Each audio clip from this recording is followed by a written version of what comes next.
ನಾನಿವತ್ತು ನಿಮ್ಗೆ ನೀರಾವರಿ ವ್ಯವಸ್ಥೆಗೆ ನೀವು ಸಬ್ಸಿಡಿ ರೂಪದಲ್ಲಿ ಏನಾದ್ರೂ ಹುಡುಕ್ತಾ ಇದ್ರಿ ಅಂತಂದ್ರೆ ಇವತ್ತು ಒಂದು ಬೆಸ್ಟ್ ಯೋಜನೆ ಬಗ್ಗೆ ತಿಳಿಸ್ಕೊಡ್ತೀನಿ. ಅದೇ ಕೃಷಿ ಸಿಂಚಾಯಿ ಯೋಜನೆ. ಈ ಒಂದು ಯೋಜನೆ ಅಂಡರ್ ಅಲ್ಲಿ ನಿಮ್ಗೆ 90% ಸಬ್ಸಿಡಿ ಕೂಡ ಸಿಗುತ್ತೆ. ಸೊ ಈ ಒಂದು ಯೋಜನೆ ಅಂಡರ್ ಅಲ್ಲಿ ನಿಮ್ಗೆ ಏನೇನ್ ಸಿಗುತ್ತೆ ಅನ್ನೋದ್ರ ಬಗ್ಗೆ ಕ್ವಿಕ್ ಆಗಿ ಹೇಳ್ತಾ ಹೋಗ್ತೀನಿ. ಇಲ್ಲಿ ನಿಮ್ಗೆ 30 ಪೈಪ್ಸ್ ಆಗಿರ್ಬೋದು, 5 ಜೆಟ್ಸ್ ಗಳು ಸಿಗುತ್ತೆ, ಕ್ಲಂಪ್ಸ್ ಆಗಿರ್ಬೋದು, ಕಪಲರ್ಸ್ ಆಗಿರ್ಬೋದು, ಎಂಡ್ ಕ್ಯಾಪ್ ಗಳಾಗಿರ್ಬೋದು, ಅಂಡ್ ಟೀ ಸಲಕರಣೆ ಕೂಡ ಅಂದ್ರೆ ಟೀ ಕ್ಯಾಪ್ ಕೂಡ ನಿಮ್ಗೆ ಬೇಕಾಗುತ್ತೆ, ಅಂಡ್ ವಾಷರ್ಸ್ ಕೂಡ ಸಿಗುತ್ತೆ. ಏನೇನ್ ಡಾಕ್ಯುಮೆಂಟ್ಸ್ ಬೇಕು? ಮೊದಲನೇದಾಗಿ ರೈತ ಜಮೀನಿನ ಪಹಣಿಯನ್ನ ಕೊಡ್ಲೇಬೇಕಾಗತ್ತೆ.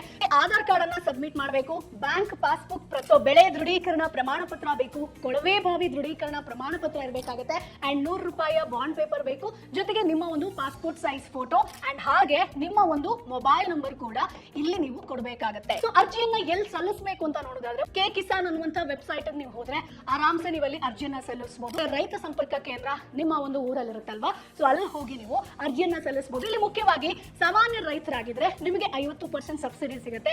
SC ST ಕ್ಯಾಟಗರಿ ಆಗಿತ್ತು ಅಂತಂದ್ರೆ ನಿಮಗೆ 90% ವರೆಗೆ ಸಹಾಯಧನ ಸಿಗುತ್ತೆ.